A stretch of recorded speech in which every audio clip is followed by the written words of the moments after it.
नेपाळ तिबेटमध्ये महापुराचा हाहाकार, अनेक गावं उद्ध्वस्त, 22 जणांचा आतापर्यंत मृत्यू तर 105 भारतीय बेपत्ता असल्याची माहिती. बिहारमध्येही अलर्ट जारी.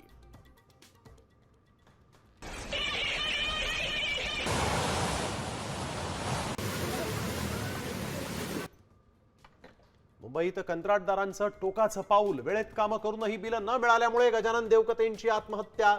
सरकारकडे छोट्या कंत्राटदारांचं बिल द्यायला पैसे नाही, मग समृद्धी शक्तीपीठसाठी पैसा कुठून आणता? वडेट्टीवार यांचा सवाल. एमपीएससीचा मोठा निर्णय, गैरप्रकार झाल्याचा आरोप आणि पुरावे समोर आल्यानंतर औषध निरीक्षक भरती प्रक्रिया अखेर रद्द. लवकरच फेरपरीक्षा घेणार, 3 अधिकाऱ्यांसह 6 जणांना अटक. अमरावतीमधील रुग्णालयाला व्हेंटिलेटर पुरवणाऱ्या कंपनीवर संशयाचे ढग.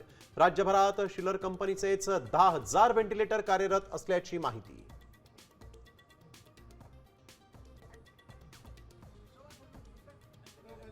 नांदेड जिल्ह्यामध्ये नायब तहसीलदाराची नागरिकांवर गुंडगिरी, कॉलर पकडून गावकऱ्यांना थेट धमकी.